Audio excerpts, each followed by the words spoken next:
Welcome to the Heavy Spoilers Show. I'm your host Paul, and in this video we're discussing Avengers Secret Wars. So as you guys know, I often get hit up with leaks and stuff from industry insiders just talking about projects. I used to do full videos dedicated to things like this, but nowadays I just tend to include them as part of trailer breakdowns or ending explains where it's kind of discussing what's to come. We're making leak videos without necessarily saying they're leak videos. So back off, Feige. This will be a leak video though. Now you may remember a couple of years ago that we did a big video on Secret Wars and what the original plan for Kang was. Since then, several industry insiders have come out and corroborated what we said, though due to Kang being pushed to the side, a lot of that's of course changed. So I thought I'd drop a video discussing what I've heard is now the focus and some of the things they're heading towards. In this video, there will be some spoilers, but as always, leaks like this should be taken with a grain of salt, and we obviously won't know if they're right until the movie comes out. Hell, even stuff like reshoots can vastly alter the direction of something, and your big scoop about Seth Rollins being in Captain America 4, it gets snapped out of existence. Anyway, please hit the thumbs up if you enjoy the video, and if you haven't subscribed yet,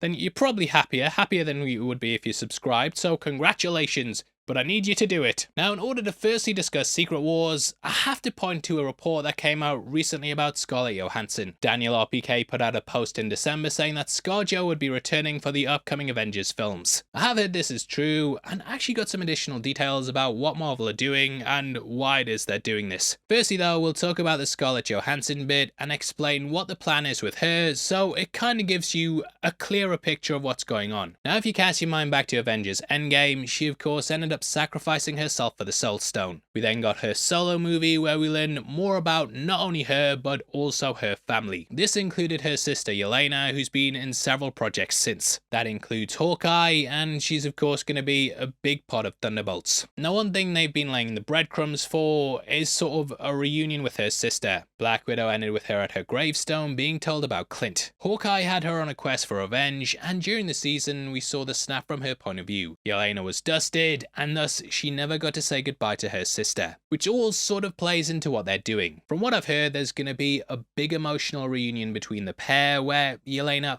finally gets to tell Nat all the things she never got to say. It's sort of the same thing they're doing with Monica and Maria, and that's what we kind of teased at the end of the Marvels. However, there's a twist. Nat is actually part of a twisted version of the Avengers that aren't the lovable joke-cracking versions we've had in the past. Like that version at the airport where she's like, "Ah, we're still friends though, aren't we?"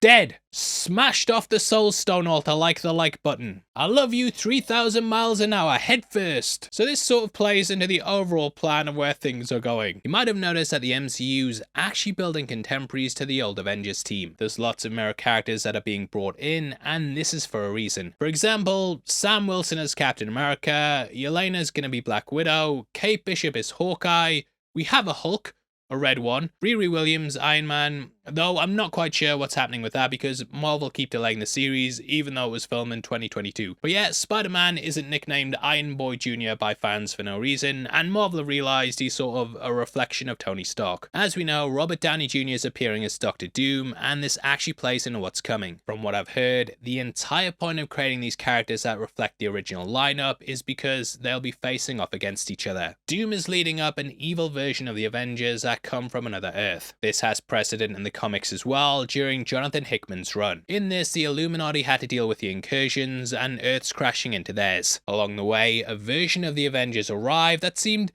like pretty chilled chaps. They were sort of designed to look like the original 60s incarnations. However, there was a twist! Turns out these were evil variants of the characters that were looking to infiltrate the planet. They even had enslaved their Bruce Banner and had something planted into his head that could set him into Hulk mode, so he was basically their puppet. Jarvis was also Iron Man due to smothering Tony as a baby. So not a good bunch, and though the MCU version probably aren't going to be killing children, they could kill our childhood if you mess this up, Feige, so don't mess this up. So that's basically what I've heard, and we're going to get some of the things that are unresolved in the MCU. Let's be honest, Endgame was as good as it was because it took tiny things that felt like nothing burgers at the time and then paid them off massively. Even stuff like On Your Left, it built off a minor thing from earlier in the franchise. I can do this all day, you know, that sort of thing. One of the issues with the current MCU though is that it doesn't really feel like it has these little character moments that are building towards anything. However, they have been doing it. It's just with people having unresolved moments with certain characters purely down to the snap. The idea of things being unresolved though, this has led to some of the most emotional moments in the MCU in the past. If you think about what they did with Steve Rogers, it was pretty masterful. We had him in the first Avenger wanting to go and have that dance with Peggy, but he made a sacrifice to save the world. He then woke up decades later and was a man out of time. He'd lost that life with Peggy, and it was made even worse in Winter Soldier. There we saw the character visiting her and saw the painful reveal that she had dementia. That moment still gets to me where she goes in it thinking he's just returned and he just has to play along. Couldn't forget about my best girl, or whatever he says, you know,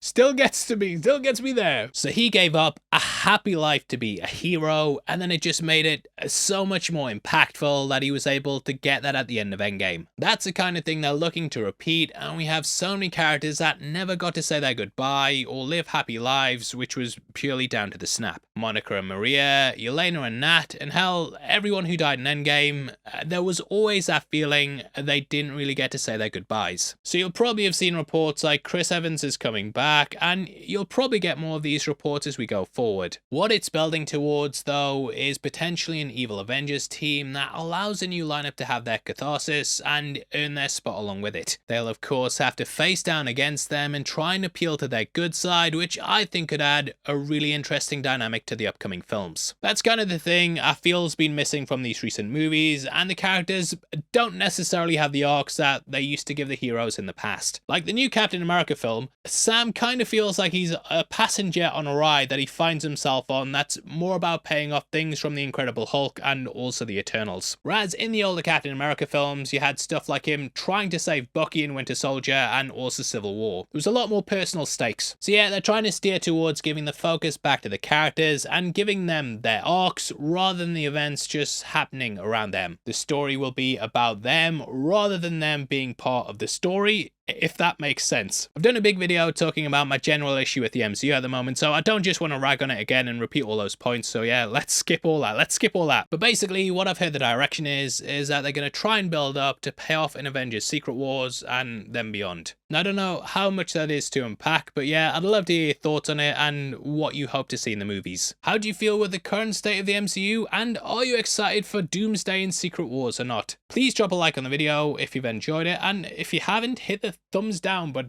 YouTube have said it doesn't work, so you're wasting your time. Just move the mouse a bit and hit the thumbs up. Also, leave a comment as well. And did you know that members of the channel also get early access to videos every week? If you click the join button for just 99 cents a month, you'll get one breakdown a week before anyone else. Really makes a massive difference to the channel. Huge thank you to everyone who does it. And if you want to buy some Heavy Spoilers merch and support us that way, we've also got our t-shirt line located just below the video. That'll let you pick up tops like our Theory Time one, Alien Chestburster, Disney Shill one, Secret Agent stuff, and a lot more. We drop new designs on there all the time too, so definitely keep an eye out. Now, if you do want to see me talking about my issues with Marvel in general, then check out the video that's on screen right now. In that we talk about some of my general problems with Brave New World and how it kind of speaks to the bigger problems with Marvel right now. Messy third acts, bad CGI, it seems to be happening a lot and they need to sort it out. So it's just basically going on that. And if you want to watch it, then yeah, check it out after this. But out of the way, huge thank you for sticking through the video. I've been your host, Paul.